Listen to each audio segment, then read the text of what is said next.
excuse me. And I figured I needed to get hip like this to catch up with all the professional admin in Los Angeles, all these guys were second only to New York as far as the advertising world at that point. When I walked in, and I spent like a week and a half doing this, getting hip on all of this stuff. When I walked into my first meeting with a creative director for an agency, I realized I was not just up to speed with them, I was light years ahead of them. Because nobody in advertising, the standard thing in advertising, Joe, I think you'll back me up on this. You have a guy running the agency who maybe learned from a mentor and hasn't read a book since he started his agency. Running with a lot of copywriters who either just learned from him or maybe one or two books. They do not go deep. They think they've got it once once they get able to write coherently. And really what they've got going is a screenplay or a novel in the bottom drawer of their desk. Okay? So I walked in, and what this was is I became an expert in record time. So as a freelancer, through my career, and I taught other freelancers how to do this, become an expert. Very quickly, a good freelancer will walk into your business and he'll know as much as you do within days or a week if you give him full access to everything he needs. Now when I would go in there to become an expert, I would talk to the guy who owned the company, and I'd get his story, but I wouldn't stop there. In fact, most of that information was kind of irrelevant. I wanted to get the background stuff. I wanted to talk to his secretary. I wanted to get the gossip, the rumors. I wanted to hear what the people working there were saying about the guy who owned the company. I wanted to talk to the feet in the street if there were any, the salesmen, the guys taking the calls, the people handling the refunds and the complaints. I wanted to get that whole story, because who's not hearing that story? Yeah. The owner. Probably you guys. So a freelancer walks in and suddenly he's going to know more about how to sell this than you do. Most owners, and I have a 30-year, very successful freelance career. I will tell you flatly out, most owners don't know how to sell their stuff anymore. They maybe did at one time, but they fall in love with it, they're in an echo chamber, they're not sure how things have changed, they don't keep up in it, and they, it's blah, blah, blah. They don't want to hear bad news, okay? First we try to hide, when I worked with Gary Halbert, we used to have to hide the refund requests and the complaints from him, because if you ever found out about him, you'd spend 3 weeks plotting how to get revenge on the guy who dared refund a product. So, becoming an expert, very, very simple. For your stuff, when, all of you guys have areas that you want, but you haven't become an expert yet in it. Very quickly, just do this, get hip to it, stop complaining. One of the biggest problems in your life, one of the traumas that is holding you up or making you stuck, is that you haven't bothered to go deep on this stuff. Most people live life not just being bounced around, but very shallowly. They live in a shallow part of the intellectual pool. You go just slightly deeper, and you're walking around in expert territory. You go a little bit deeper than that, and you add experience, even a little bit of experience, and you are what? The expert. You're an expert / pretty soon you're going to be a guru. Okay? I think Joe said it first. I've used this line a lot. It was Thoreau who said, most men lead lives of quiet desperation. I have made $1 million on that. Knowing that most people are desperate, quietly desperate. Leading lives of low to high trauma. And when I address somebody to try to sell something, I know they're in some form of distress. Almost everybody here is selling some answer to a problem, right? Anybody here selling something that is not an answer to a problem? So we tend to forget the problems. We tend to downplay it. We tend to talk about the solutions. You've got to pay attention to the problems. Understand the guy's pain, understand his trauma. Moving along quite nicely, don't you think? All right, secret number 3, the final one. You get your list down, you start breaking down the problems, you start looking at it, what you want, what you don't want. For example, going back to that, I want to make a lot of money, I don't want to go to jail. I mean, that's funny, but that should probably be number 1 on all of your stuff. I want to have a lot of pay-per-click traffic. I don't want to get slapped by Google. Okay, you think that's obvious, right? But you start breaking it down. Now, how do you not want to do it? You're going to have to become an expert in Google and their algorithms and why they are slapping people and not slapping others. And you've got to start getting hip on the ways that people are using pay-per-click, for example. The last one is kind of implicit in this after you've written all this down, and that's just get moving. How many people are feeling stuck on any part of their business right now? Okay, that's all. It's about a third of the room. Usually it would be 3/4 of the room to most of the room. That's why you usually come to events. There's some part of your life that's a little bit stuck.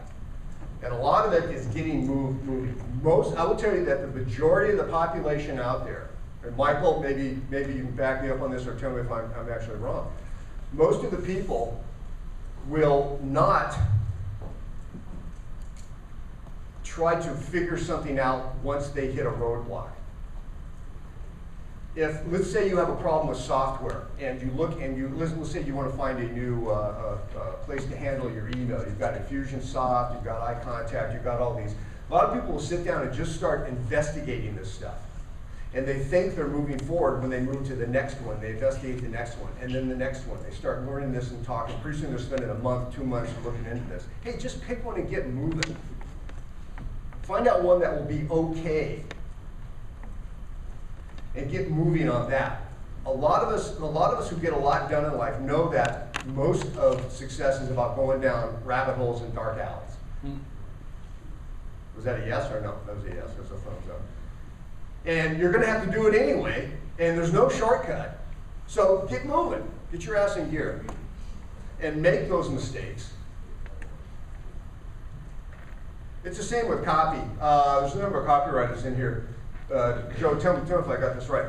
It's about 2 pages in the classic long form kind of advertising. Let's say you're writing a 12-page manuscript that would be either a video sales letter, it would be a written letter that actually gets mailed out. When you write the first draft, the first couple of pages, I've learned, are kind of like clearing your throat. Have you ever had that happen, Joe? And there was actually a rule among writers that when we were through, the first thing we would do would take the first 2 pages that we'd written, rip them off, and toss them.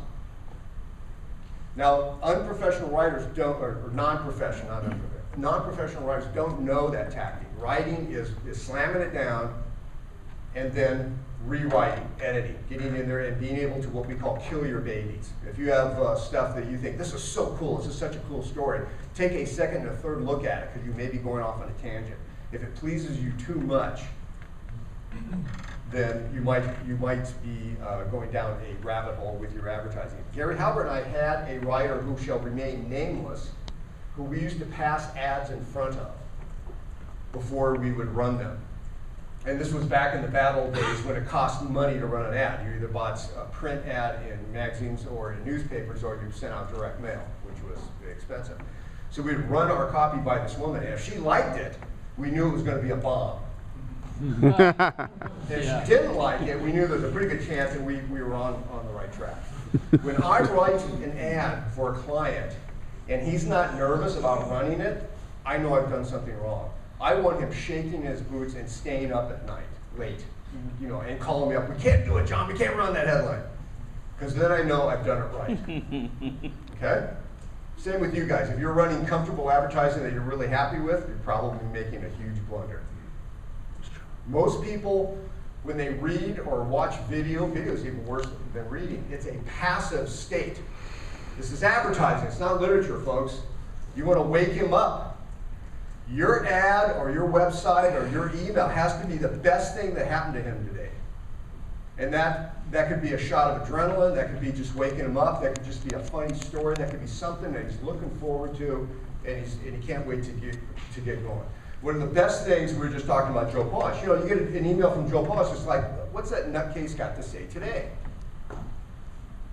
That's going to raise the number of, that's going to raise your open rates, that's going to raise your responses. Okay?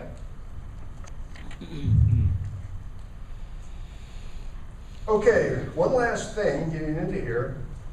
How many people suffer from writer's block? Bullshit! It doesn't exist. Professional writer never has writer's block. By the time he sits down to write, he has already done what? What I've been talking about, folks. He's broken it down. I'm sorry, Joe? What? He becomes an expert. Yes, he becomes an expert. Breaks it down, becomes an expert, figures it out. Very few writers start with the headline, write the intro, and write linearly through the ad. I start with the bullets. Everybody know what a bullet is? It's a feature benefit thing. You kind of figure out what you've got, the thing, and then you describe it. I start with the feature benefits of whether it's a physical product or a information product or even a service. Because the essence of the sales pitch is going to be within the bullets. So I start off there. The bullets in a classic letter may not appear for 6 pages in a letter. Then I'll dink around with the headlines. How many people have to write headlines for their stuff? Most of the room. How many people write 50 headlines before you choose the one you're going to use? Okay, professional writers write 50 or more headlines. There can be variations of the same headline, but we don't go, ta-da, Picasso. Very rarely do you write the main headline. Joe, what's the most headlines you've written for a single head? Just say a lot. A lot. A lot. Backed up by one of the greatest dad men in the world. All right, I have not been paying attention, and am I at 30 minutes yet, or what? Oh, okay, good. Is the headline, sorry to interrupt, is the headline written before or after the bullets? Well, it doesn't matter. You may, I will tell you, do you guys want to know how I write? You want to know the tactics? Yeah. Okay, stock up on stuff. Read, interview. The interviews are the best part, especially talking to the people behind the back of the person. If you're writing ads for yourself, you have to put on a different hat, and you have to go about this a little differently, but you should do what I call sales detective work. You put on your whatever the hat that Sherlock Holmes wore. I actually used to wear different hats. I had hats in my office, and I would put on the hat when I was going to get on the phone and talk to a client.